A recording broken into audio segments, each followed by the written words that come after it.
another episode of Chatty Broads with Becca and Jess.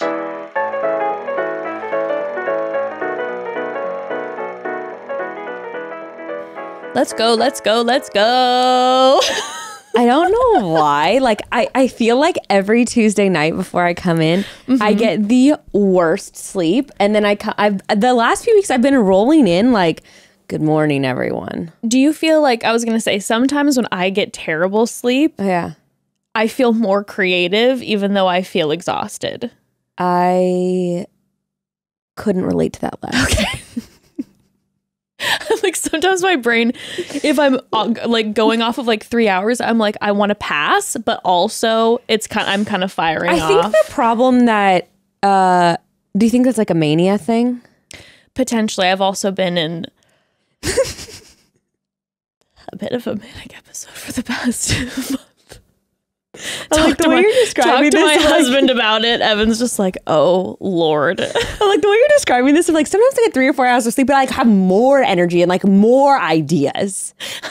I have like a lot to, I'm like that. Poor Evan's coming home from a long day of work and he's just like, how are you? I'm like, oh, I'm tired. Cut to 2 seconds. I'm pacing in circles and be like, this is the problem with the finale with this. This is why we need to talk about this. And he's just like, my God, can you please just chill for a second? But yeah, that's been a little bit how it's been. Do you enjoy it? I do when it's positive. Yeah. I'll take that any day over the depressive states, 1,000%. Yeah. What scares me most of the time is typically when I'm in a mild mania, I know the depressive state is coming, so it looms a bit because that typically hits right afterwards. Do you mind if we go into this for a second, talking about this? No, of course not. Now, okay, I appreciate you we've asking. talked in the past, like, I thought you said it changed a lot after you gave birth. So I guess kind of clarify. It did. Could you clarify what your bipolar was like before and after giving birth, and kind of like what it looks like now? Or, like, is this new, or is this kind of something that happens like once a year or like a couple every so often? Yeah. So broads, if you don't know, bipolar over here, it was really bad. I'll say like 2012 to 2000, like right when I got pregnant with Ember up to 2015. And then I was on like heavy medication just to function. And that was when I was having like manic and depressive states that were not safe. Yeah. And destructive. Yes. And yeah, if you talk to someone who's bipolar, and it sounds so weird to say, but like, yes, mania feels good when you're in like a positive manic place. But it was very destructive and I was not healthy or safe. And so I needed to take medication. The medication helped me so much. I was so grateful for it. Obviously you have to go through a fun journey with medication. Sometimes my first, it was not good. Yeah. And then you find like, exactly what you need. Yeah. But then when I got pregnant with Ember, I had to go off of what I was taking and I was so scared. But whatever happened hormonally for me, it shifted a lot of that. And I felt really good and really balanced for myself. And then after I was done breastfeeding Ember, I still felt very similar. And so I didn't go back on medication. And now I'm in a space where in the past couple of years, it's creeping back. Things are flaring back it's up creeping back for sure. So I'll definitely have... I'll have times where I feel balanced, but often I feel like I'm on a mild depressive or a mild manic state. In general. And I will say this, over the past year, I have considered going back on some form of medication again. But I'm not sure yet. And I always get so weird talking about medication and also then mental illness, because it's so like, I'm not a doctor. Don't follow. You need to talk to a professional. It's so important for your health and for your safety and all that. But for me personally, I'm like, I've been through this journey and I know my body well enough to know like when I'm, when it's manageable and when it's not. But yeah, the past year I've been like, okay, The manic states, I feel they're not destructive and I feel like good in them. But like I said, I know the depressive is going to follow, which is not great. And also in the good mania, it does bring on a lot of anxiety where then I'm spiraling about this and that. And like the heart rate is like through the roof to the point where like when I went and got a physical the other day, I was manic and they did an EKG on me and they were, because my heart rate is so fast and they're like, you need to go to a cardiologist to make sure that like, you know, you're good to go. Yeah. Because I'm like, I feel great. I told them I was like, I am in like a manic state right now. So they're like, okay, your heartbeat is through the roof right now. You know, they're like, everything else looks healthy and fine, but your heart is racing. Like, are you good? I'm like, yeah, it's the mania likely. So I don't know. We'll see. I've been talking to like doctors again and kind of just feeling out whether I'm going to dive back into meds. Do you find yourself like, are you like sort of always in between the two? Or then do you have like, you know, months long stretches where things feel kind of normal-ish? I was having month-long stretches. Yeah. And then this past year, it's been kind of ping-pongy. And that's where I'm a little bit like, okay, maybe it's time to get a little balanced again. But beforehand, I was in a place where it'd be like, oh, I'm going like a month and a half and I'm feeling like, you know, relatively balanced. Yeah. And balanced in the sense that like, you know, anxiety and depression and feelings like that were coming on from like outside factors, not from nothing. Yeah.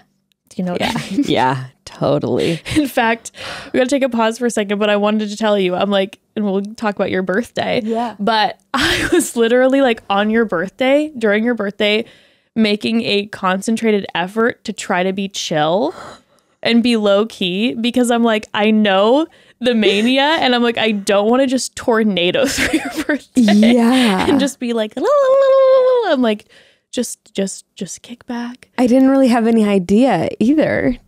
I mean, yeah, I didn't want to be like, just so you know, I'm fully manic right now.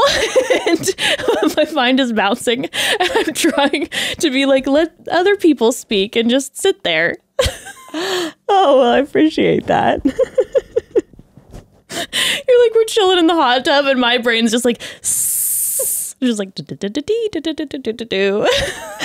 wow, you're in good control of it then. Thank you. I was really like, I felt good. I felt in my flow. Yeah. But yeah. Anywho, do you want to pause for a second? Yeah, let's do it. Broads, have you ever realized that you can pretty much be as unhinged on the internet as your heart desires? Within reason, of course, okay? Obviously, we figured this out, which is how Chatty Broads was born. But literally, if you wanted to make a website dedicated to horror stories of passengers that take their shoes off on airplanes or pictures of cats wearing costumes, the internet is literally your oyster. Okay, please don't make an entire website dedicated to people on planes without shoes. Yeah. Well, actually, I mean, maybe. I would be featured on it, front page. But if that is your prerogative, you need some help from today's sponsor, Squarespace. On Squarespace's all-in-one platform, you can build a website, claim a domain, sell online, and so much more. Squarespace is designed so anyone can use it. In fact, a lot of your favorite sites are probably already running off of Squarespace. Whatever you choose to do on the internet, you can do it easily with the help of Squarespace. Check out squarespace.com/chatty for a free trial. And when you're ready to launch, use the order code chatty to save 10% off your first purchase of a website or domain. By the way, I fully then like took over. You said you're tired. Are you okay? I'm fine. Was it the children? I think I was like, there's a few weeks where I was really disciplined about going to bed, like getting in bed by 9:30. Because the kids usually wake up like right at 6, and I am such I'm an 8-hour-a-night bitch. And I've realized that people are really different in the amount of sleep they need. Yeah, like people really are. I kind of thought like, oh yeah, sure, you can function off of like 6 hours of sleep, but everyone needs it, which I think it is good for everyone to get a lot of sleep. I'm sure it is. Yeah, but people function very differently on sleep deprivation. I agree. Speaking of, it's like, yeah, or like just some people, it's just like in their, or maybe it's just been in their rhythm for so long to get like 6 hours of sleep. But if I get 6 hours of sleep, that is bad. And then if I get like, that's pretty bad. And then if I get less than 6 hours of sleep, it's like all holds barred. So I'm like min 8 hours. So Okay. when I don't get my min 8 hours, I am just less, I feel like I'm less in just like control of myself, of like what I say. I just had this thought as we were reading the ads, and I mentioned this last time too when I was tired. Like I've noticed like when I get tired, I like will stop laughing and like engaging like emotionally, where I'm just kind of like, Well, your body's like trying to save itself. and I think it's just it comes off as like major bitch mode too, because I'm just like, But you're like, I'm sleepy. yeah, but it seriously does affect my mood and my emotions. For example, the other night, Saturday night, we're going to get into that because we're going to talk about our little girls trip weekend Yes. away, because I spent Saturday night up until 2:45 throwing up, alcohol unrelated. We're going to get to that. But as a result, dude, also something that's been happening is when I wake up in the morning, like whether I'm home or anywhere else at like 6 a.m., like when the kids first wake up, like in the past, I would kind of like doze off, you know, or whatever, and still just be in a relaxed state. I will wake up and my brain like hits the ground running. I like wake up and I'm like, "Zzz," and I'll like feel like a surge of like anxious energy through my body. Really? And it's not like anxious thoughts per se. Okay. It's just like I'll wake up and I'm like, and I'll like feel my body like stiffen, you know, like I'll be all tense, like, hello, just like good a board, morning. just Yeah. And then when my body, you know, is like that, then I can't go back to sleep. And then I'm just like just so on and I can't fall back to sleep. So that happened on Sunday morning. I woke up like at 7 and I couldn't go back to Even though sleep. you had been up Even though I had late. been up until 3, like I was like falling asleep like on the toilet. So I got like 4 hours of sleep. And then like later that night, Gray and I got in an argument and I was so emotionally unhinged that, and this is something that I never do, broads, please don't be concerned. This is an example of how crazy I am if I get less than 6 hours of sleep. During the argument, I got so frustrated that I started beating my hands on the ground.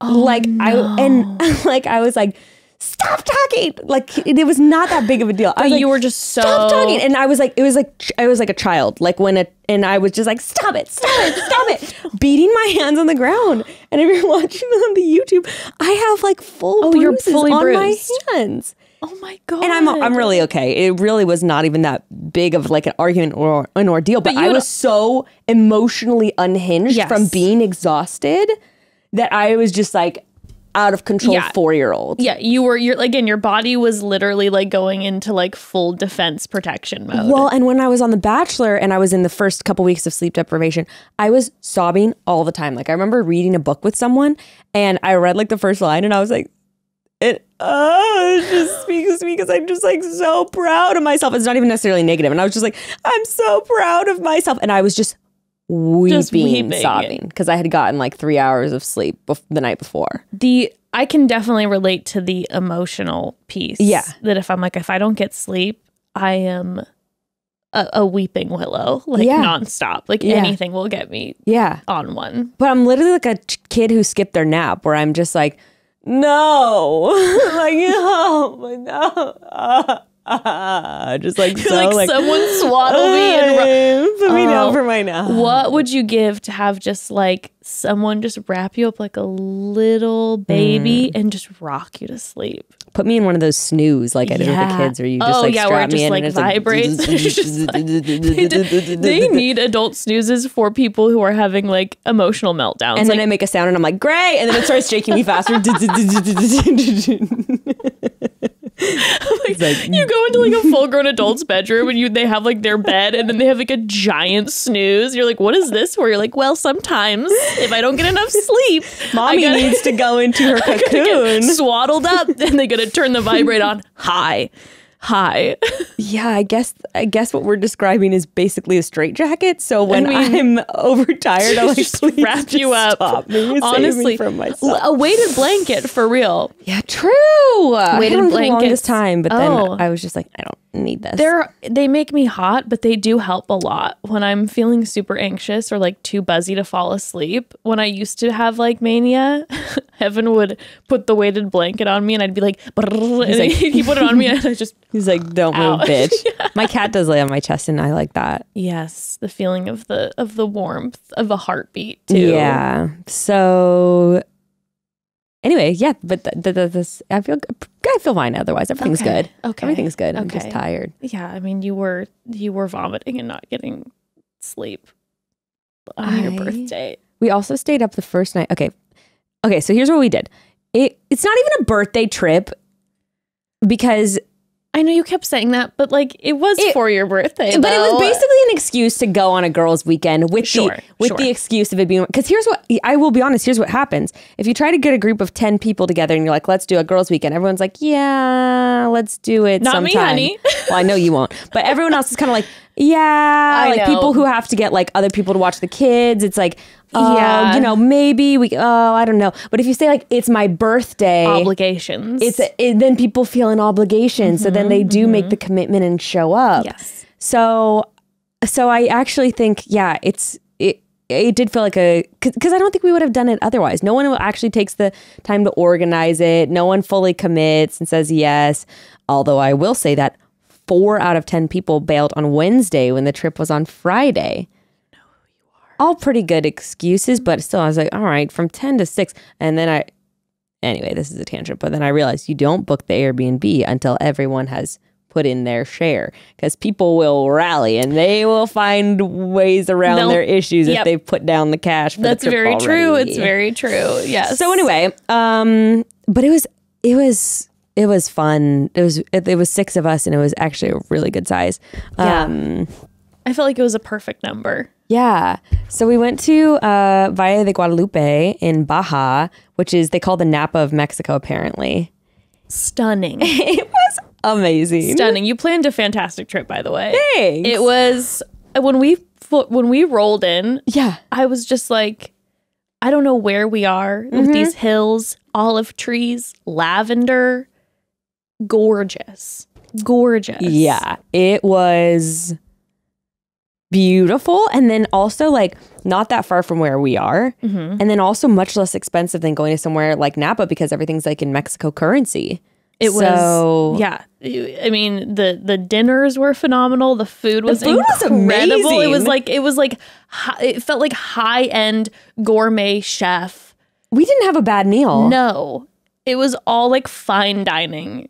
Even the food truck was like, the food truck was like maybe the best. I agree. It was so good. And that winery that we went to was so stunning with the food truck. It was like Venacava is what it's called. Venacava. Oh Yeah. my God. Like buried into the rock. The wine was fantastic. It was pretty sweet. Did you feel like you were able to fully relax in the mode of being like, because I was thinking about this after the trip. Like, I got to give you props because you brought together friends of your and current friends and people who didn't know each other. And you're like the one person that everybody knows. And that it takes guts. I've done it. I used to be so anxious about it, and then I've done it like a couple times. Now I'm not gonna lie, I am kind of selective. Like there are some times where I'm like, I don't think I'm going to invite this person or that person, Sure. because just maybe the group dynamic like isn't right. Yeah, I think that that's an appropriate boundary to put up, where you're like, I know I have a certain friend from the past that requires all of my attention. Right. And if I'm not giving this person all of my Right. attention, we're going to have some drama. Oh, right. know? Yeah. And I've done it a couple times, and then it always works out well. And so I didn't feel like I was actually that stressed. I mean, I guess at times I was just kind of like felt bad because like I didn't see you very much. There's another friend that like didn't interact with very much. But then I was also like, I trust my other friends, and I know that everyone that they're going to be surrounded by is like a kind, welcoming person, you know? have some very wonderful friends. Yeah, I love my It speaks highly of you, your group of friends, because everyone is wonderful. Yeah, and easy to get along with and pretty low maintenance. Everyone's so low maintenance. Yeah. Like everyone, some people have their, you know, diet things and this and that. Sure, but it's like the energy. It's the overall energy. Like I knew no one was going to be pissed at me if I like didn't spend time with them. Like no one's going to take it personally, I guess. No. And I felt that with like everyone who, like all kind of like 10 people who I invited, like no one's going to be. And also I can't have friends like that. Like I can't have friends that are going to get butthurt because, I mean, look at me. You know, it's not going to work out well if you're going to get easily butthurt. But also, I feel like this is like a true nugget of growing up wisdom is really knowing, like finding the friends in your life that, you know, it's not going to, it can't always just be about you. Right. But like when there is a friend that there's always a problem. Yeah. There's always a dynamic. Oh, yeah. It's not that you can't be friends with that person, but maybe it might be a little bit like, hey, maybe there's a boundary in this relationship. Yeah, I have a couple friends now where we only see each other like twice a year. And it's good that way. And we could still like be involved and still like text and like interact on social media. And do you feel like the COVID changed that for you? Like it limited? Ooh, it did. In a great way. I know. It was kind of like the cleansing of friendships, I feel like. Yeah, I don't actually feel like I lost any friendships, but I felt like the dynamics shifted in certain friendships in a way that probably needed to shift. So, yeah. I feel like I've been recently talking to some friends about that, and people I know who used to have tons of friends over COVID really just honed in on a couple people. Yeah. And like, yeah, you said it's not like, oh, I don't care about all these other people anymore. But then you realize like, no, these are maybe the solid people in my life. We were in like an emergency state. We're there for each other. We get each other. Yeah. We, you know, we I don't know. We have the same dynamics that just mold well together. Yeah. And it kind of flushed out maybe some of you're valuing your time. Yeah, you have to. You have to. And also, you know what was kind of interesting? Like, because I had done like a birthday get together last year too, like you had already met certain people and like kind of knew them. It was actually really cool. I was excited to see everybody again. Yeah. Because it was like, oh, I had like 24 hours with you and you were really awesome.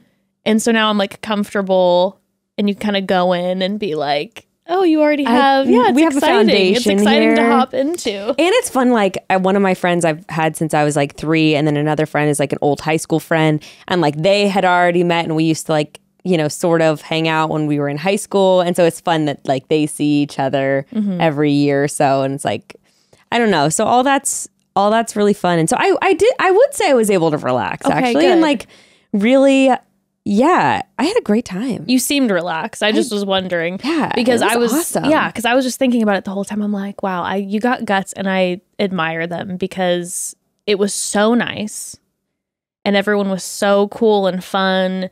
And like I was thinking of like if I were to do this and bring in old friends new friends, I would. Please do it for your birthday. Please do it for your birthday this year. It's gonna be a fucking shit because I also show. haven't like I've met like a couple of them, but like. It's going to be a shit show because there's some strong personalities in the past. And that's the thing that's weird. So when you were putting this together, I'm like, I've changed a lot. Yeah. Over the past, like I'd say, especially 5 years, a lot of it having to do with like my own mental health. Totally. And so I have my friends from the past who I love dearly, but I was definitely a different person. With them. Yeah. So then bringing the two together, I'm like, oh, I had a lot of friends who I was very doormat energy. Okay, I want to talk more about this. Should we take a break real quick? And then I want to hear more about this. And then I also want to hear about we want to talk about the vomit. Let's be honest. Yeah, everyone wants to hear about it, right? Everyone wants to hear about the vomit. Speaking of that, before we talk about that, Bronze, I firmly believe that things that are a required part of life should be 100% convenient. Okay, there are so many areas where this just isn't a reality yet. The DMV still sucks. Going to the doctor is getting better, but it's still not a great experience sometimes. But one mandatory area of life that absolutely can be 100% convenient is dinner time. Green Chef is the meal kit that makes eating well super easy. Unlike some other meal services, Green Chef is focused on healthy and delicious food and even has plans to accommodate all kinds of dietary restrictions like keto, paleo, vegan, vegetarian, gluten-free, and so many others. But also get this, Green Chef isn't just good for you. It's the only meal kit that is really good for the planet. Green Chef offsets 100% of their plastic packaging in every box and 100% of the carbon footprint and emissions. Is so cool. And because of the ingredients are pre-portioned, your food waste is actually reduced by at least 25% compared to grocery shopping. Head to greenchef.com to pick out your meals for the week from their nutritious and flavorful menu options like Peruvian beef bowls, smoky shrimp with cojita, or creamy mustard herb chicken. I can tell you I've had all three and they're all so good. After you make your selections, Green Chef will send you their pre-portioned ingredients and easy to follow recipes. All you have to do is spend a few minutes putting everything together, sit back, and enjoy your restaurant quality healthy meal. Go to greenchef.com/chatty130 and use code chatty130 to get $130 off plus free shipping. That's greenchef.com/chatty130 and use code chatty130 to get $130 off plus free shipping.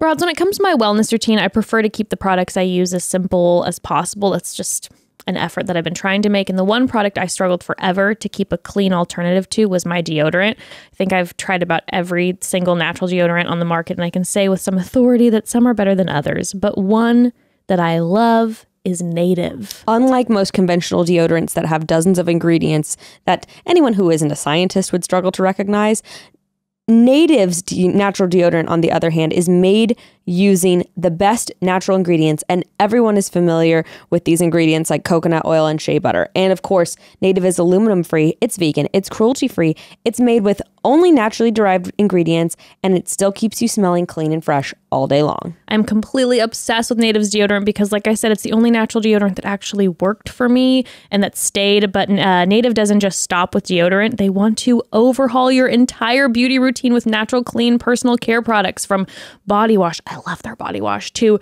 shampoo and conditioner, even toothpaste. Native's products have over 15,000 5-star reviews, and they deserve every single one of them.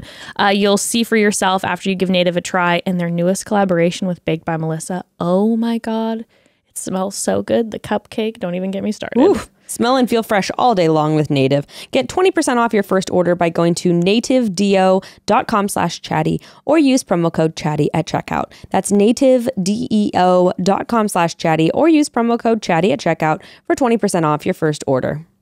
Okay, so back to what we were just talking about. You were saying that so there are friends that are a little much, and you're just kind of like a doormat. How so? I think I just really used to be such a people pleaser out of fear that people wouldn't like me, that I would just take anything. And you would just hold on to friends that were like, I probably shouldn't be friends with them. Yeah. Because they're mean. Yeah. And I'm going to be friends with them And anyway. not like mean people by any means, but just like they don't treat me very nicely. And they just kind of do what they're going to do. And I'm like, all right, well, we'll figure it out. And I just can imagine a group of like my current friends with some of those friends where I'm like, I don't even know what this would look like. So how does your friendships with them look like now? I mean, are they still mean to you? You know what's funny is that like not one-on-one, but it's hard for me not to go back to my past Jess and just kind of get into this like sub position and not take ownership of like my feelings or, you know, my thoughts on whatever. And I'll just kind of get into that sub position again. And the last time that there was like a group of us together, I found myself doing that where I was like, oh, one-on-one, we're good. But you get in the pack and it's a little bit of that dynamic. Yeah, I've also noticed that with certain friends, and there are some friends that I don't invite to group stuff, and it's not because they're an issue either. It's just because they actually, it's probably the opposite. They trigger me in group settings, and it's not because they're being mean to me. It's usually the opposite. Like I want to, like they bug me, so I want to like snap at them. Like you're annoying to me. Yeah. So stop. Yeah. And like, I don't want to do that, you know? So I'm like, it's probably just better if we don't interact in a group setting because I'm going to be annoyed. Yeah. Yeah, it's so interesting, like how age really does change those things for you, and like I said, just where you're doesn't. That's true, but where you're prioritizing time, and it's like there's these friends in my life, and by the way, some of my old friends are still like I'm very close with, and I see, and they're fantastic. Shout out, you know who you are. But there are just there's these old patterns in certain friends, and there's like this one person in particular that like I love so much, but I know if I were to bring her into a group setting, what you would watch, and you'd probably be like, Jessica, stop it, is that I'm like a puppy dog. I go into puppy dog energy where I'm bring her to the party, bring her to the group. Let me witness, let me start something. Where I'm just like, are you good? Are you good? Like, and just like checking in on her 24/7. Why with her in particular? Like, and you don't have to go into details, but like, do you feel like responsible for her feelings for more than others for a specific reason? I think it's just because of our past relationship dynamic where there was this feeling that she was just, I'll use this phrase, like more alpha. And she does not give out her approval. And so catch your girl wanting to just always get that approval. Which led to me looking like a puppy dog chasing her around and like anything that needed to be adjusted. And then the affection would kind of like be given and then taken away. Right. It was manipulative. Yeah. Shout out.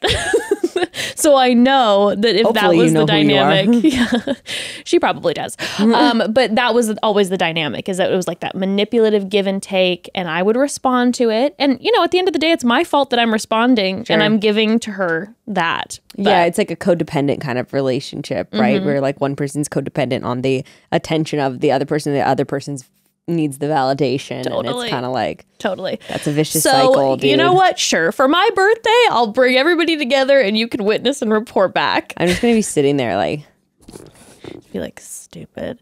No. I was hoping he would make like one of those, like, in the movies are like just like, that's very interesting. That's what I was trying to do. Yeah. Interesting.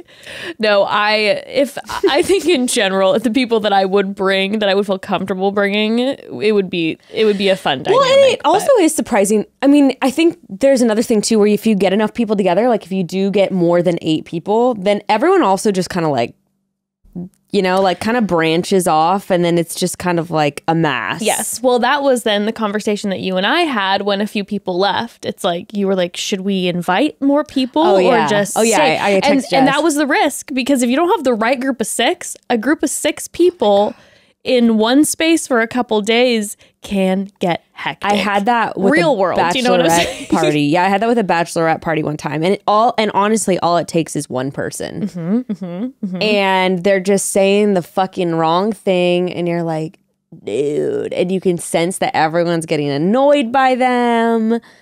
Oh my God. There's also, which this is fucked up, by the way, so I'm just putting that out there, but I recognize this is fucked up. I recognize this is dark, but when there is sometimes the one person, if that person annoys everyone, then at least there's that camaraderie where like everyone is irritated by that person, and that is there. When the group splits a bit, that can... Oh my God, that happens with... God, I've had this happen with... Bachelorette parties are... Planning them is a nightmare. Yes. I hope that things go well for mine. I'm just going to have like... Yeah. I think your birthday is telling that it would be I hope a good dynamic. I hope so. Yes. I'm just going to put 2 people in charge and be like, you make all the rules and you can blame it on me if so, but this is about literally just me, and so just steamroll over everyone else. 100%. But I remember having that... Wait, did I tell this? I don't know if I told this on the pod. Actually, I don't know if... Okay, you don't have to cut it, but I was gonna go into details about a certain event that someone I know is going to, where the budget was astronomical initially that was proposed. Okay. Anyway, but like with a bachelorette party one time that I was doing for a friend, or like, and yeah, or that someone was coordinating, dude, that can just so branch off, because you can also have like the new friends versus the old friends, especially if it's a very like... What's kind of nice is I have a lot of like individual friends, but a lot of times people have like their like grade school crew who all know each other. Yes. And then they've got their new crew that all know each other. Yes. Yes. 1000%. And so like what can kind of happen too is you're almost like trying to like prove your like where your standing is like with the friend, especially at a bachelorette party. Like, I know her better because of this and this and this. And then like, the other person, well, for real, it's like I've known her a long time. The other person's like, yeah, but I spend a lot more time with her now because we live in the same city and you don't anymore. You know, it's like, and honestly, that's the truth of the matter. It's a little bit of a funky dynamic. It is because there's a history.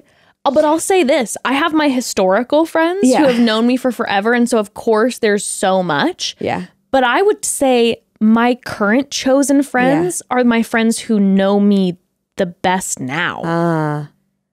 You know what I'm saying? Because people grow and change. So I'm like, yeah, you have all the past with me. Yeah. But the current people that I'm spending a lot of time with, I feel more currently connected to. Yeah. So they win.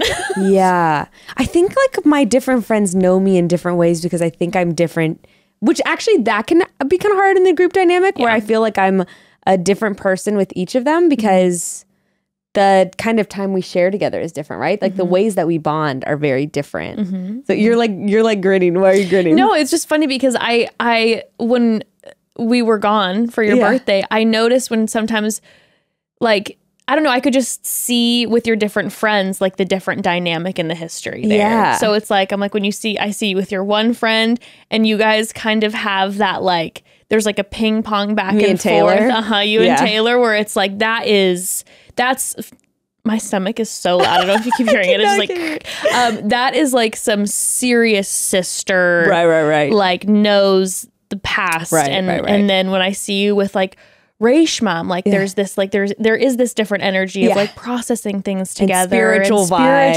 Yes. Totally. And then like when you're with Lauren, there's like a lot of talk about like relationship and parenting. Totally. You know? Yeah, absolutely. I feel the same way. And I was thinking about that this weekend too. It's like the ways in which we interact and also just like the topics. And like after everyone left, like Lauren stayed at my house for like literally 5 hours and we were just like processing through like, and we're both so like research and like practical driven. We're like and problem and solution oriented and we're like, you know, how can we go about this differently? How can we change this? And totally different ways of interacting.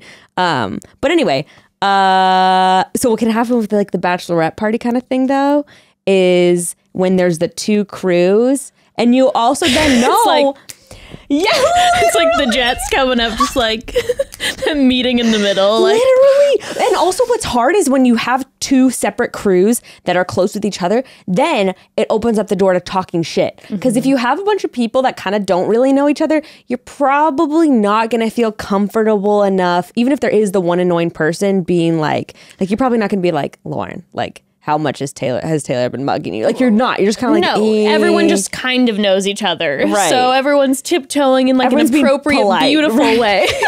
Right. Whereas when you have the two crews, then you can kind of get in like the fuck those bitches mode. Oh, totally. It becomes like a reality TV show. And then you have the group chat and then you have the separate chat where you're like, oh my God. Like, and then by accident, you send the wrong text to the wrong chat. That should be a reality TV show is bachelorette parties. Bachelor and bachelorette parties, I would live. That would actually be like a really good show. And just like, one episode for each. It's like My Sweet 16, but bachelor and bachelorette parties. And like you just watch like the debauch go down and the drama. And like, oh my God, it is so, I was just thinking, you know how in Real Housewives they'll be texting, they'll be like, oh my God, Sarah just said this. Yes. And they're like talking like that. That's how it would be. And you know how it is in the group chat with bachelorette parties or something like that where you're planning something and like, let's say you and I are in the one crew where Jesse will be like, yeah, no, I really think going to a low key place on the second night would be better. And then I'm with you and I chime in on the group text. Yeah, I agree with that. It's a nightmare. Oh my God. It's a nightmare. It would be perfect. You have a producer coming in and they can suss out like, you know, the old crew versus the new crew. And then they pull the old crew aside and be like, so is it bothering you that this? And just they have a couple producers intentionally causing some drama. And then every once in a while you have a beautiful episode that's just like so much fun. You know, I've only gone to a couple bachelorette parties. Yeah, I think I've literally only been to two. But the two that I've been to, both times the bride has cried at some point in the weekend. I'm trying to think if I cried during my bachelorette party. Yeah, I did. Yeah. I cried. Wow. Yeah, it's true. It's true. Now that I'm thinking about it, Every single one I've gone to, the brides cried too. Are you serious? Yeah, every single one. Oh my God. I'm here to break the cycle. Yes. Yeah, I'm here to break the cycle. I will not cry. I refuse. This generational bachelorette trauma. Dude, that's crazy. Now, were your brides always crying because of a negative reason, or was it sometimes a positive reason?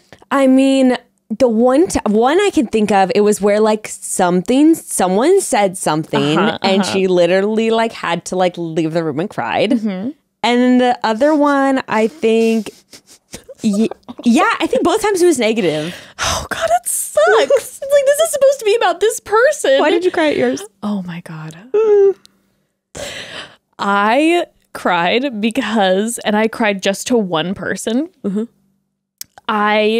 This is so embarrassing.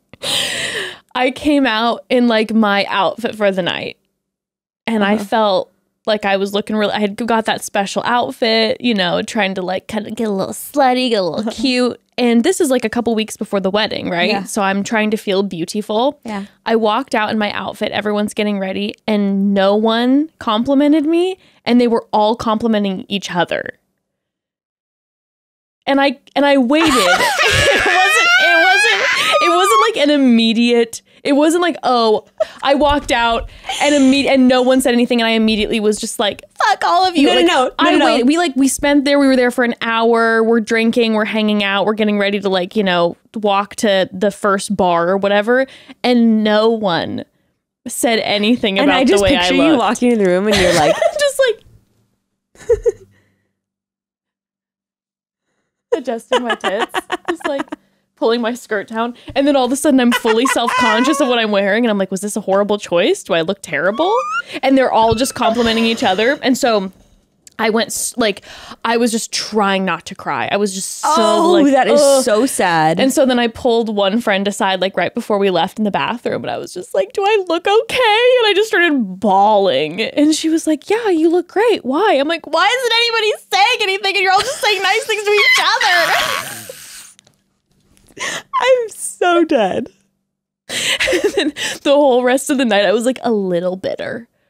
And I was just like, this is so fucking annoying. Are you still friends with the friend you pulled aside? Yes. You are, yeah. Yeah, that's my girl. She's your girl. My girl. That's my girl. That's my sweet. girl. That yeah. says a lot. And yeah, you know who you are.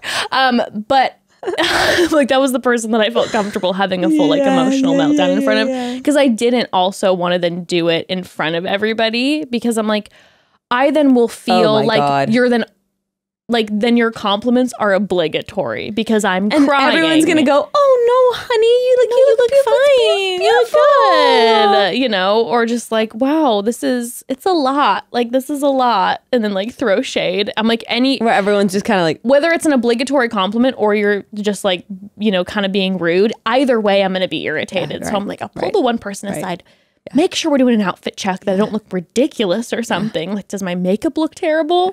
And then full bawling session. Okay. I don't know what you did for your bachelorette party, but can we say if we were planning each other's bachelorette party, what we would do plan for the weekend for the other person? Sure. Oh my gosh. Okay. I have to think for a second. Okay. I have to think for a second too. Okay. For you, Palm Springs, obviously. Duh. No, I'm just kidding. I don't think I would do Palm Springs. I think I would do something somewhere you hadn't been before. That way you couldn't be disappointed in our choices. Oh, that's a fantastic concept. You know what I mean? Yeah. Because like I couldn't do Palm Springs because that's your stomping grounds. Sure. So then if I didn't, that's my hometown. Because then, you know, we could pick that's your hometown. So then if we like picked a place for dinner, you know, like I know if we didn't pick the right one, in the back of your head you'd be like, well, like the vibe's a little more right. I'd be like, well, if we were at like La Serena, like it would have been a little better, but it's fine. Exactly. This wasn't the right choice, but it's fine. Exactly. So I think I would go a little I think I would go out of your comfort zone. Mm-hmm. And you know what? I might do like something a little ridiculous. Like I might even do something like, I don't actually know if I don't think there's a big gambling scene in like Reno, but I might do something like that. Or like, like somewhere where it's kind of like a little bit corny and a little bit tacky and like gambling. Like I'd probably do a casino night where we'd like all get dressed up in a certain theme, like with colors, and then probably after we would go to like a strip club or something like that. And And then like the next day so I'd probably try to do that and try to do very like over the top for night 1. And then on day 2, we'd probably do like spa pampering or something like that. Or like have someone come to the whatever place you're staying at, Airbnb, and do like massages and maybe drinks by a pool. And then after that, in that evening, I would have it be more of like a spiritual thing where everyone like writes something for you to read to you. Like about, you know, like what we hope and dream for like your future with your new spouse.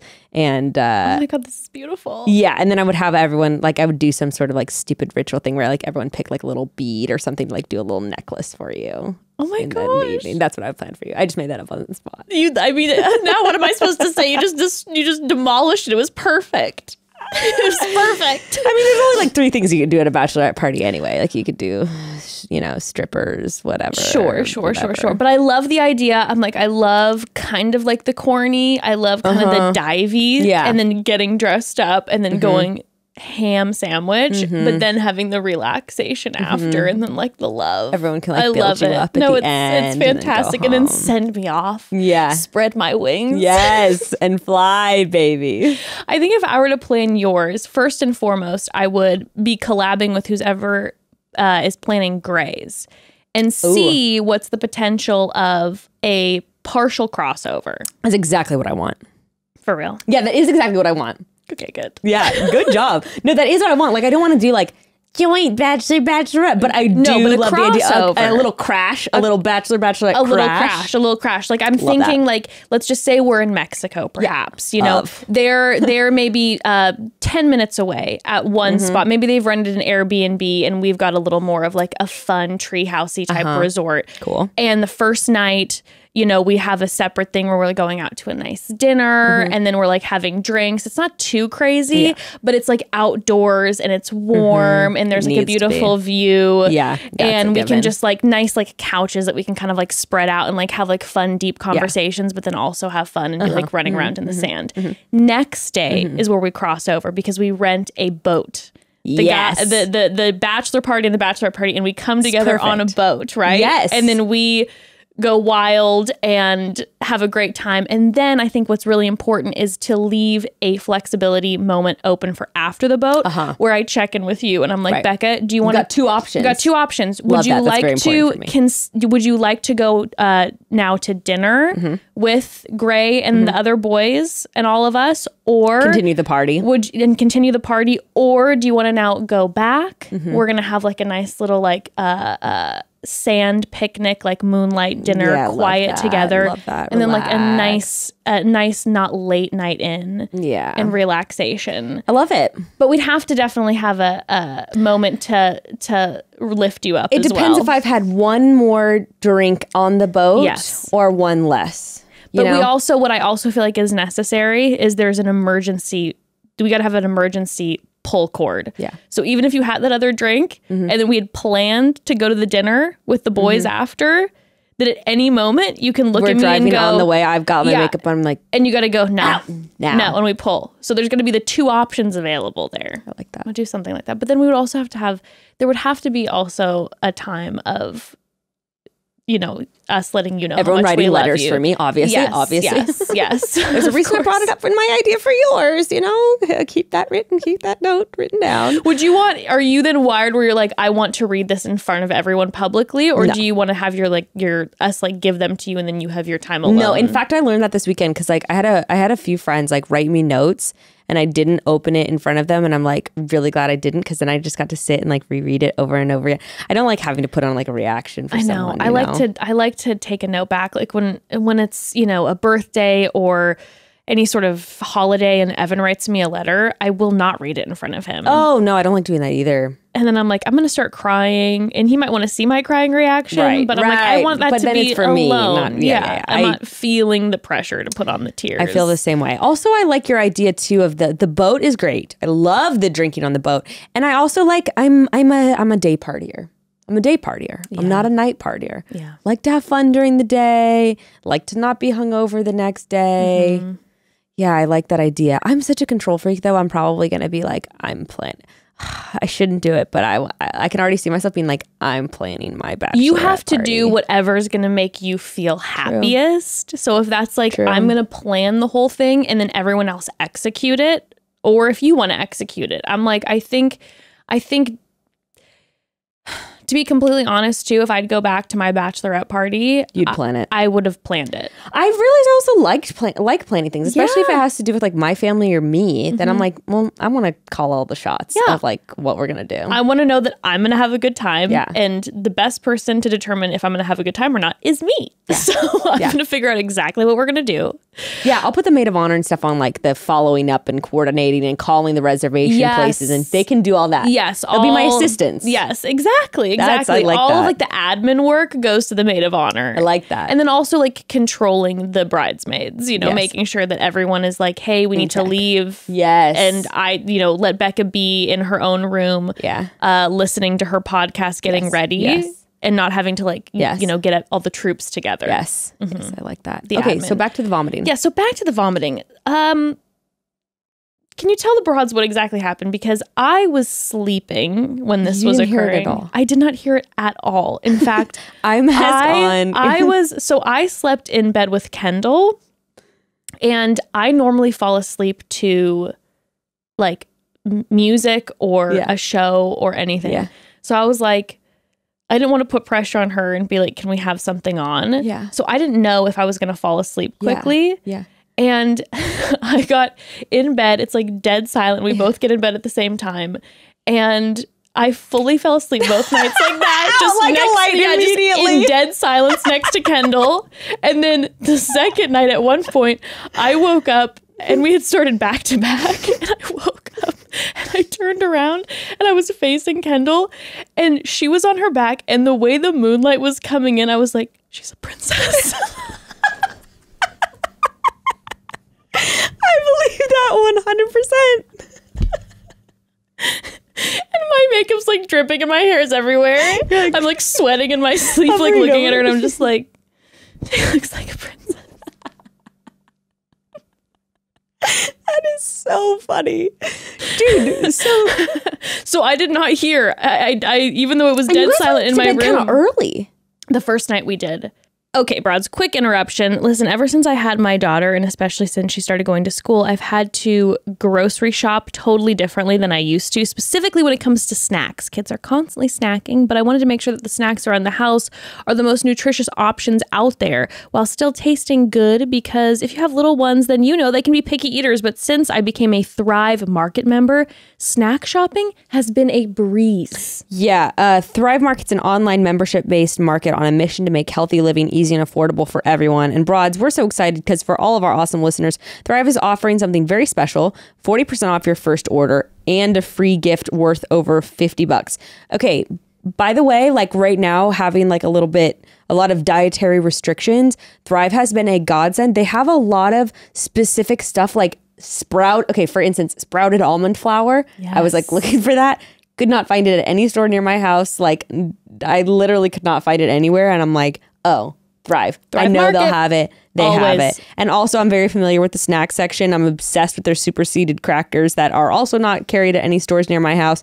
But thanks to Thrive, I've always got them on hand. Of course, there are so many amazing deals on Thrive Market. Aside from snacks, you can get everything from organic produce to sustainable meats to pantry staples. There's pretty much nothing Thrive Market doesn't have, okay? You can even shop by dietary values like we were talking about with Becca, you know, keto, gluten-free, 90 other values and lifestyles. It's healthy living done easily. Can your grocery store do that? Probably not. But you can have it all when you go to thrivemarket.com/chatty. Join today to get 40% off your first order and a free gift worth over $50. That's THRIVE market.com/chatty to get 40% off your first order and a free gift worth over $50. That's thrivemarket.com/chatty.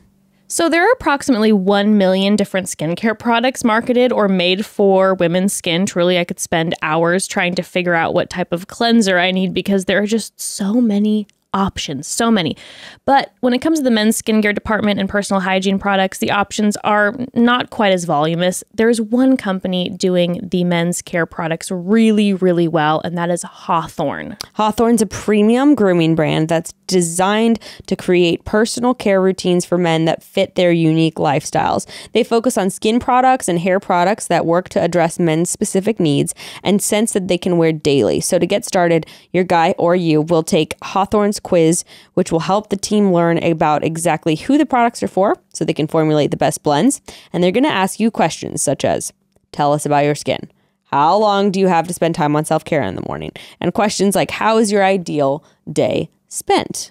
Once the quiz is done, you'll get to view the customized sets full of products tailored to your man's skin and hair needs. I had Evan take this quiz and maybe almost a year ago now, and he's been using his custom set ever since. He loves it. Of all men's grooming products he's ever used, Hawthorne, the Hawthorne set is the thing he's constantly reaching for. Take Hawthorne's quiz today and get the men in your life started on their new routine by going to hawthorne.co/gift and using promo code chatty to get 10% off your first purchase. That's HAWTHORNE.co.gift, promo code chatty. Hawthorne.co/gift, promo code chatty.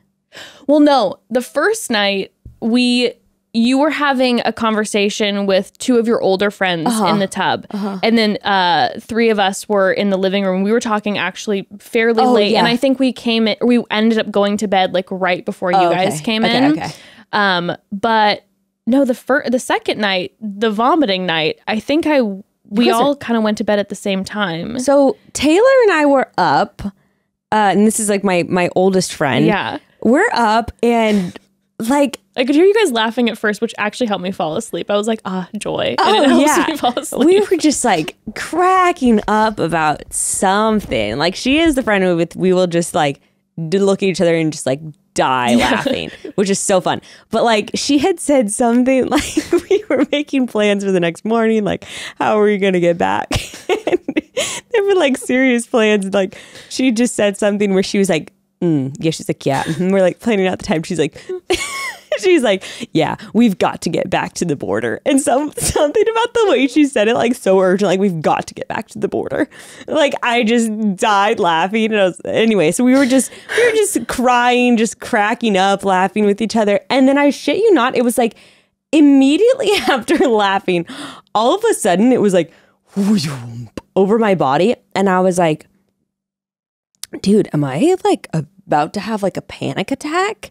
Like, and I think that anxiety and nausea are well, they are, because when I get really anxious, I get really, really nauseous. Yes. And I'll start panicking that I'm going to throw up. Mm-hmm. But so what happened here is like actual nausea hit me and I confused it with anxiety. And so it was like literally we stopped laughing and I like rolled over for a second. I was like, whoa, like, okay, like I'm about to have like a panic attack. Especially like you're in the middle of like a good time and then you just get hit with puke. Yeah, and this is not my, we're a little similar and she's even more so than me. This is not like my emotional friend, so I'm not going to be like, I could say she'd just be like, oh, like I'm there, you know, like it's not, yeah.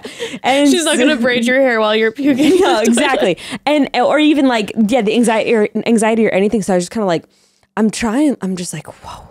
And also I don't like telling people when I'm about to have an anxiety attack because I'm just like, what the hell are they going to do? They're going to be like, are you okay? It's just going to make it worse. So I'm just kind of like, and plus we're about to go to sleep. So I'm like, what's going on? You know, like, all right, just kind of trying to breathe.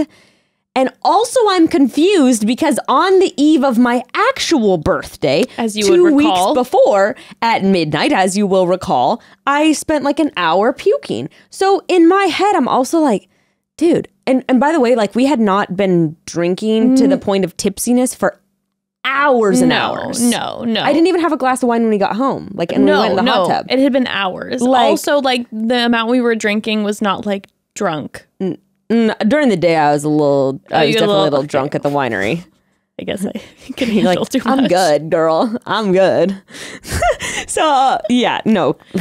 Anyway, so I had been drinking and I was just like, dude, there's no way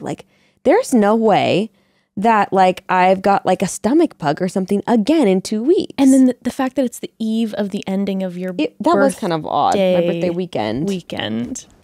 Only 2 weeks later. Yeah. And so I was just kind of like, this must be an anxiety attack because there's no way this is all going to happen again. And then I was like, I sort of like felt a wave and I was just like, no, like I've got to go to the bathroom right now. And I was pretty fucking anxious because I was just like, dude, what is going on?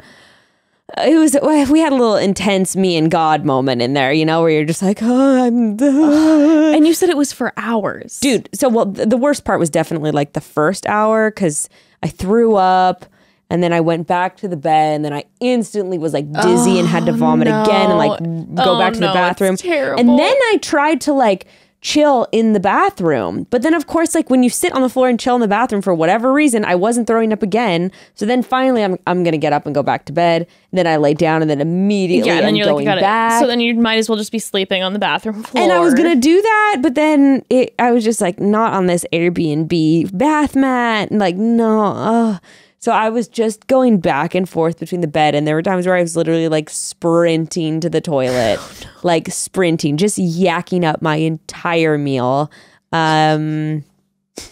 Which we all had salmon, like 4 of us. I know. had salmon. We all pretty much had the same thing. So I don't know what it was. I kept going back to your candida, like the fact that there was a lot of sugar in the wine and like your body was like, oh, hell no. I'll tell you this. So I've been on the candida diet, you guys. So I haven't really been drinking. I haven't been drinking at all and haven't been doing any sugar. Dude. And I haven't had a yeast infection in a month. Sunday morning, I'm not joking. No. I woke up feeling itchy. A raging yeasty. I woke up on Sunday morning, which is like, we drank wine Friday night, Saturday. Woke up Sunday morning feeling like a little off.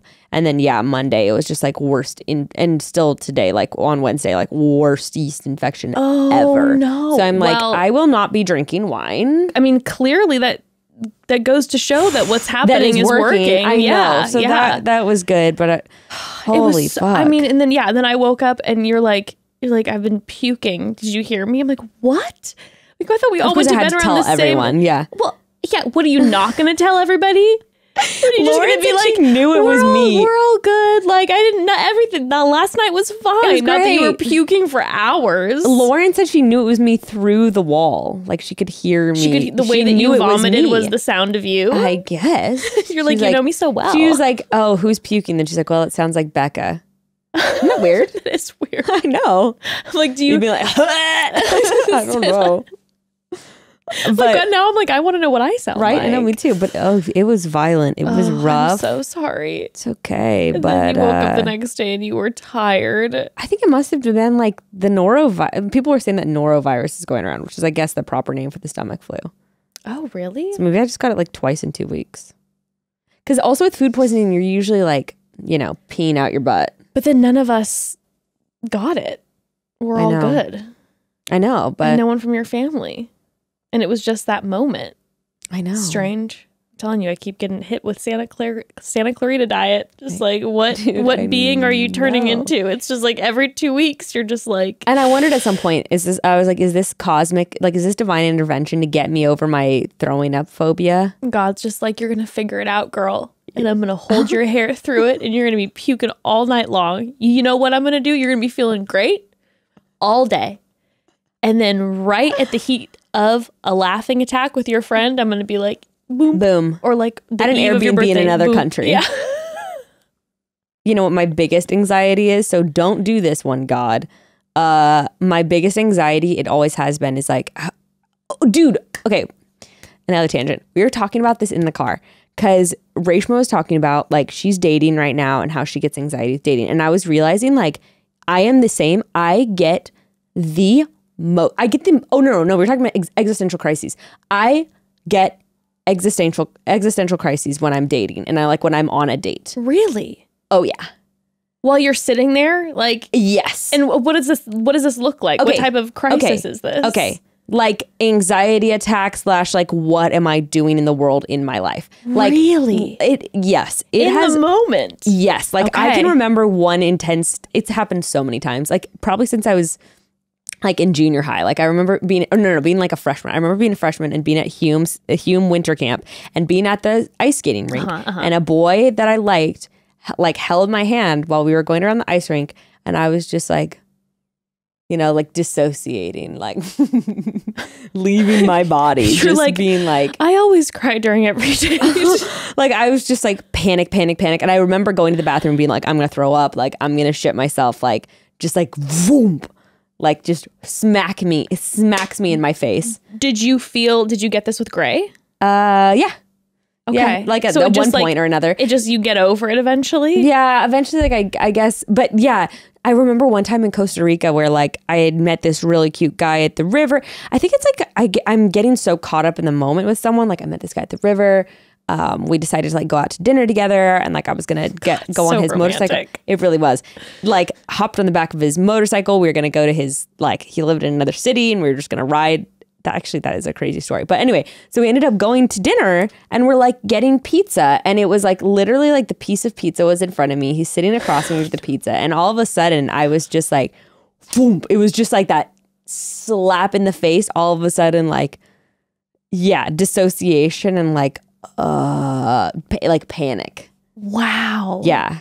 That is fascinating to me. Yeah. I can get that, or I can relate to that personally at some point, like maybe after dating someone for a couple months. And if I like all of a sudden being like, is this the person? Like, should I stay in this relationship? And then I'm panicking. No, I get that too. But during an actual date, I'm like, during a date is when I reach my peak level of narcissism.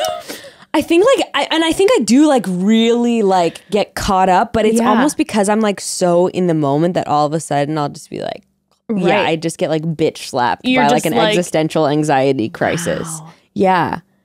And so I don't know what made me think about that, but yeah.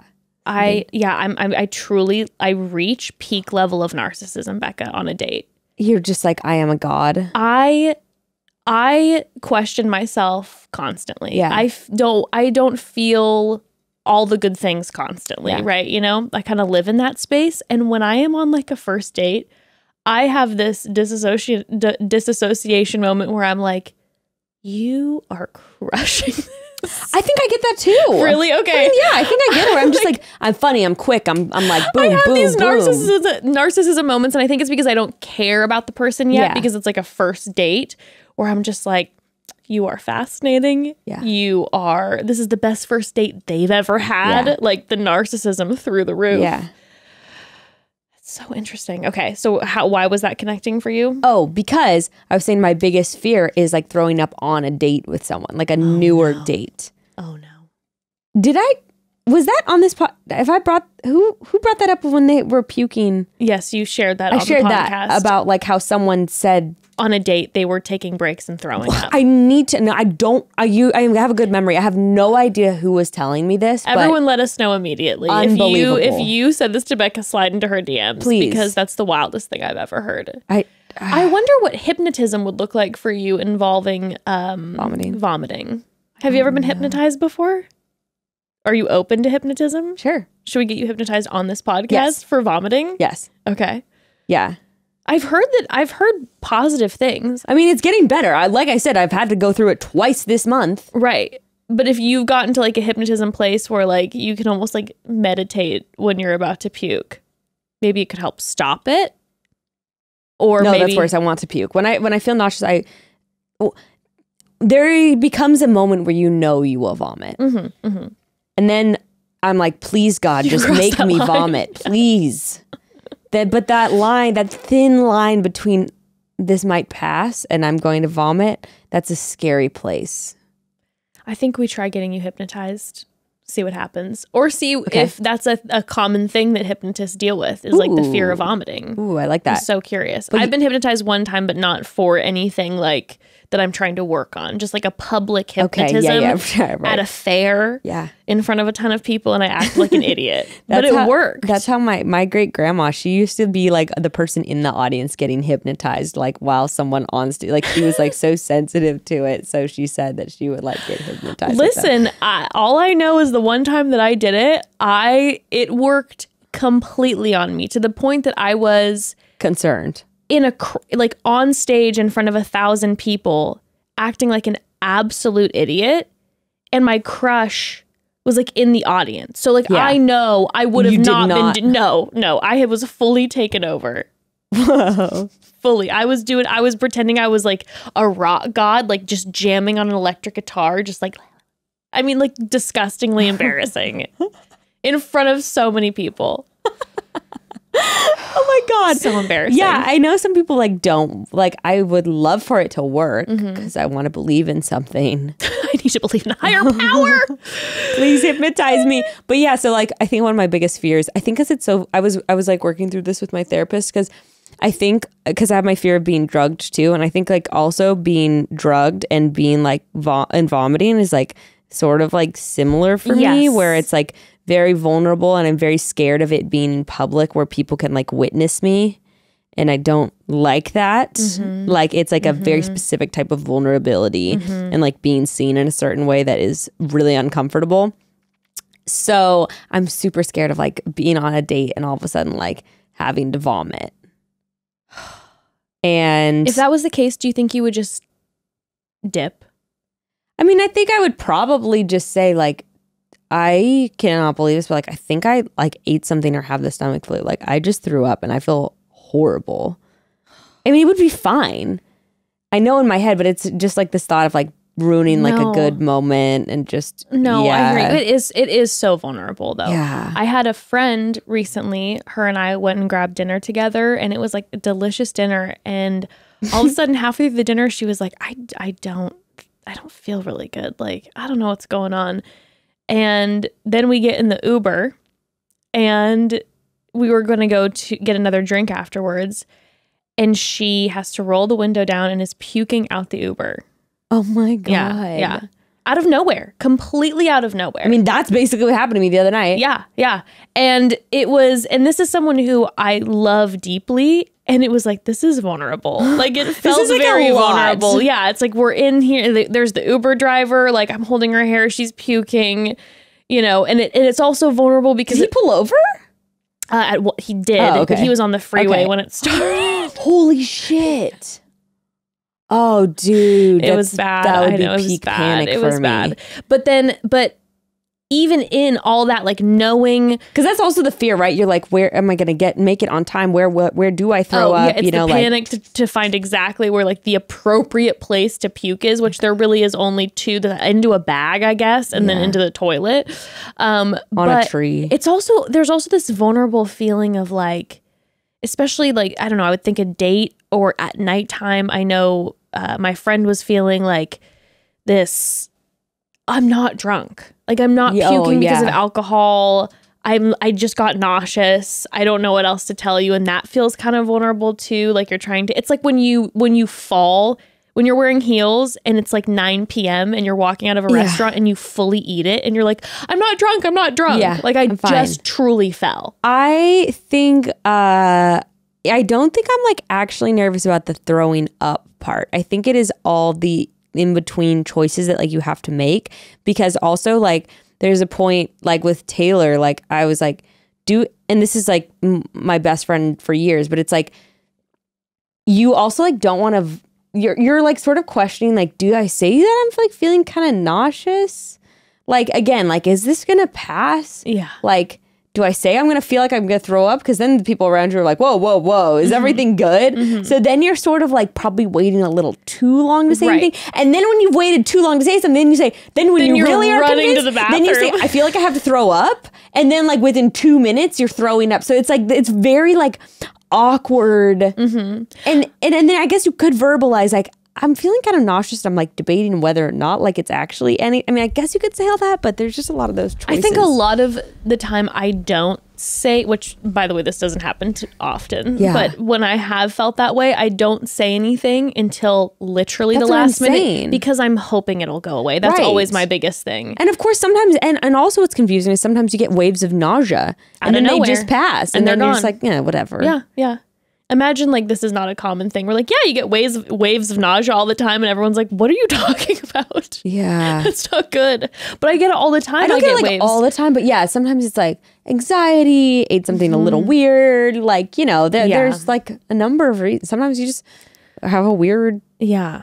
I think mine's often connected with anxiety. Like all of a sudden I'll just get like a rolling wave of anxiety and nausea out of nowhere. And I'm like, oh God, here we go. But it'll just be quick. But I normally am not. Yeah. I'm not puking to fruition as you are. Dude, one time I was in an Uber and it was at like 6 p.m. the day after drinking. I had not thrown up all day. We had gone to brunch in the morning. Like we had hung out, watched a movie, and I was going home in the Uber. And actually this does still, after I got pregnant, or when I got pregnant and after it was really bad, like if I used to be able to read in the car as like a child. Like I would read novels as we were driving through the mountains. When and why does that change? How come when you're a kid, you can just read all the things and then all of a sudden you get a little older and you're like, I am immediately car sick if I'm not sitting in the front looking straight ahead. Okay, so what I've heard is like, you know how like balance and dizziness has to do with like your eardrums? Like apparently that changes as you get older. That's why when you're also like 5, you can go in a spinny office chair around and around and around like 70 million times. The best memories. The best memories. And you're fine. And now if you like stand up too soon, you're like, or go on a swing, you know? Yeah, so all those wild fair rides that you used to be able to do when you were a kid. I was always scared of going on the really spinny one. I would always do that. And you'd be completely fine. I remember like my dad being like, oh, I feel so sick. And I just never connected with it. And now after a day at Disneyland with Ember, I'm like, okay, I understand why the parents used to feel a little woozy. I'm feeling a little funky after a full day of rides. I used to get that as a kid, actually. I would get like a Six Flags hangover where I would literally be like in bed, like. Think about what it is. We're literally, when you go to Six Flags, you're like a 10-year-old getting thrown around. You're getting hung upside down, loops that are 100 feet high for like minutes. Our bodies are not meant to move that fast. No, your bodies are not meant to get jerked around in the sky. Catapulted. For hours on end. In your neck, your alignment. And then also your adrenaline too is just spiking like every like 20 minutes on a ride, just like about to go down, you know, Goliath, like a 200-foot drop. Holy Imagine shit. What that's doing to your I want to go to Six Flags. To your 10-year-old body. I know it sounds great. For real. Yeah, but so that's why I think you can't read in the car or like do that stuff. But now, dude, it's even like if I'll look down at my phone in the passenger seat for like maps, I'm like, what? I look back up and I'm like, holy poop. I am nauseous. So I was on my phone, like on the way home in the Uber in the passenger seat. Oh no. Which, by the way, I used to always sit in the front passenger seat in the Uber. Did you used to do that? Did you always just get in the back? I absolutely did not do that. I used to always do that. I just be like, I'll just sit like shotgun. No way. I mean, listen, but you're also like, you're like, let's chat. I'm going to sit in the front. I'm like, I'm going in the back. I'm putting my headphones in. I'm going to try to sleep or something. I do that now, but like I used to just be like, and I just like go sit. Like, how was the reaction from the driver most of the time? I don't remember. This was years ago.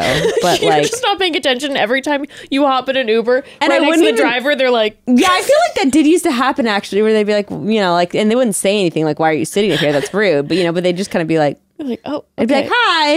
Like, and I would imagine it would feel nice to, like, some people would like it, where it's like, oh yeah, you're sitting up front with me. Like, I would feel violated for sure if I was an Uber driver and someone just hopped in a cab next to me. I would be a little bit like, is there any way you could please sit in the back? No, I used to just like hop in and just be like, hey, what's going on? You're like chewing gum. Yeah. I'm not even talking to them, just like on my phone. So yeah, I was sitting in the passenger seat sitting shotgun. And then, dude, we were actually so close to here in my old apartment in Lincoln Heights. And we're like driving down Broadway. And we are, I shit you not, like less than a mile away from the house. This has been like a 30-minute drive from like Hollywood. And I'm like, no. Oh, no. And I'm like, could you pull over? And this person doesn't really speak English very well. Oh, no. Oh, no. I'm like, could you pull over? You know, he's like, what? Like, doesn't understand. I'm like, hey, can you pull the car over? You know, I'm like panicking. You're dripping cold sweat and you pull everywhere. the car over. And it hits so fast. And like, as he's pulling the car over, I go like, oh, no. In your hands? In my was like trying to keep my mouth closed so I don't throw up in his car. So then, like, I guess I like sort of opened the car door like with one hand as I'm covering, and so then now I'm continuing to throw up, just being like, and I just kind of like release my hands, kind of trying to like, and then I'm throwing up in like a plant on the sidewalk, and it's like 6 p.m. Like people are out just living their life on a Saturday. Oh my God, I didn't even think about that. The fact that it's still like and it was like sunny. in July. Yeah, exactly. Like the sun's out. It's like people are probably walking their. They're like, wow, this girl rages. Like she rages. And I'm just throwing up in the bush, like on the sidewalk. Like with the Uber. And then I'm like, do you have a napkin? Like, so sad. Well, okay. See, if you've had experiences like I've this, had so many. I would be so scared of throwing I threw up on the plane too. when I was pregnant with Ruth. I was like 16. I did not get. Sorry for the vomit tangents here. I only threw up like literally like once every 4 weeks. So I threw up once when I was 6 weeks pregnant, once when I was like 10 weeks pregnant, and then when I was like 14 weeks pregnant. On the plane. So I was kind of nauseous the whole plane ride, and I was just like taking tiny sips of tea and like eating tiny bits of like a baguette or something, or croissant, whatever. And the plane lands, like it is seatbelts off. We are exiting. We are deplaning. I'm like in row 12 waiting to deplane.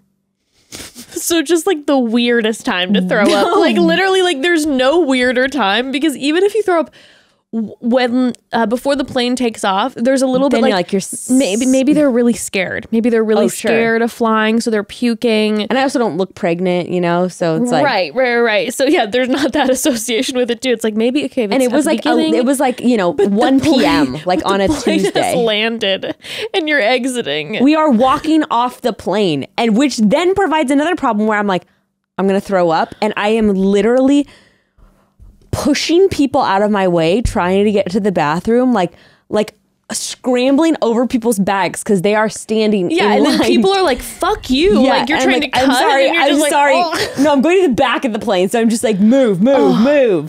And it was just like, yeah, I made it, but barely. That is, that's like the time. That's the timing of that puking would be like forcing security to be like, we're going to have to escort you off this plane. We're not sure what's going on with this individual. She's pushing through people and she's puking after the plane's landed at 1 p.m. We're going to have to remove you. We're not sure what's going on, but there's something wrong. There's something off so we're going to here. have to take you off this plane. That was gnarly. Anyway.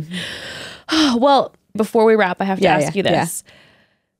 And I was thinking about this when we were away for your birthday, because Kendall, Kendall from Bachelor fame was with us, and she's a twin. Yeah. And I was wondering, I'm like, would you want to be a twin? Would you want to have an identical twin? No. Okay. Yes, no. Give me your reasons. I think yes, because I think it's a really special bond. And you have it is like a built-in best friend, like that person was literally with you in the womb. Like they get you. I think there's like the weird kind of telepathy and kind of just like, understanding each other. And like, I think that's for life. Mm-hmm. And I think that's really cool. But because who doesn't want someone who's going to get you in a certain way? Especially like even identical, like people are probably going to treat you the same, and you could like understand each other in that way. That's very true. It's a very unique perspective. Yeah. So I think that's special. Like I'm sure anyone who's a twin probably wouldn't change it because, and I can't imagine what it would be like when your twin dies and like you. I mean, that just must feel like a part of you. It's just gone. How sad. Oh, anyway, but no, because you're always going to be getting compared to them. You share a birthday, and like, just, I don't know, dating and all that stuff, I think it would be really hard not to get into your head. Okay. I felt the exact same way. I'm like, there's this part of me that I'm like, the idea of someone looking exactly like me enrages me. Infuriating, intolerable. 100% infuriating. Like, don't even consider looking exactly like me. And then if they'd want to match all the time, if that was what my twin was like, I'd be like, get out of here. Like, I need my own style. Leave me be.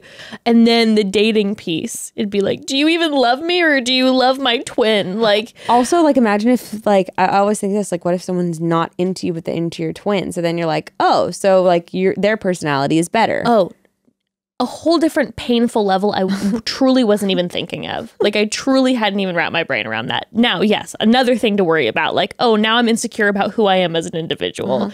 But then when we were gone, like, Kendall and her twin were talking constantly. And I'm like, oh, you guys, you have a best friend always. So there's that piece. I saw a meme the other day. Yeah, because you also don't have a sibling that's close in age. I don't guess have you also, that. Yeah. Yeah. And I saw a meme the other day. It's like a meme of Michael Scott crying on a swing set, you know, that office photo.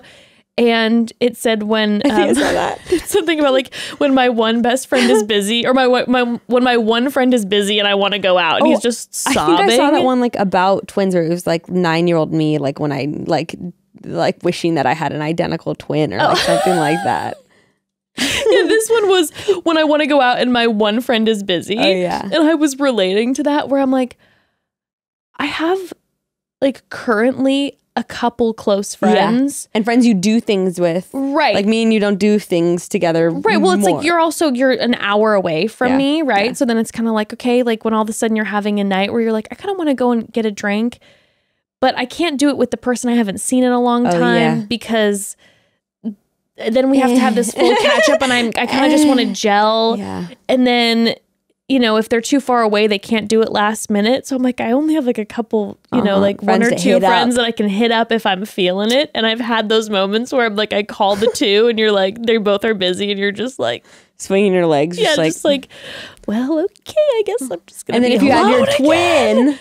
If you had your twin, you always have someone. So I always see Kendall posting, and she's going to all her events, and her twin is always there. I'm like, you have this person who's always locked in. I wonder how often like identical twins get annoyed with each other. Like I almost feel like they get in less tiffs than like normal siblings. But maybe Well, that's a misconception. Yeah, I feel like I don't often. I mean, I don't interact with tons of identical twins on a regular basis, but I knew enough growing up where I felt like they were never really fighting. Now my cousins are twins, but they're fraternal boy girl. Okay, But they're like that's a little different too. But identical, I Yeah. never see them arguing. They have the same brain, and they never fight, and they only support each other. Like the only time I've seen identical twins mad is when they're standing up for each other against someone else. uniting unified forces. Yeah, that's a little creepy, isn't it? Anywho, Well, what a range of topics on this one. Friends, vomiting twins. I mean, mostly your B-Day, which was so wonderful, and I love you, and love I you had too. such a wonderful time. Me too. Can't And I wait for love- September. I know, you know, what can I say? October, I September? When's your birthday? It's October, but I'm like I know saying exactly. Libra months. I'm just like September/October. Libra. Again, I'm gonna do something. October crazy. 13th. Yes, it is. Think Got it. Friday the 13th. But broads, we love y'all, and I hope that you get some good sleep tonight. Dude, me too. And you know, I do on Wednesdays, actually. That's the thing. I'm tired on Wednesdays. Then Gray records Chatty Bros and he's gone. And then you can sleep. the kids go to bed at 7:15 and then there's like, you know, like lute A music zen playing moment. like doo, doo, doo, and I'm like out by 8:45. a zen moment. So I usually do indeed. get my sleep Wednesday nights. Well, get your sleep. I'm gonna try to sleep regardless of the mania. Weed, that helps. Anywho, we love you, broads. Chat soon. Chat soon.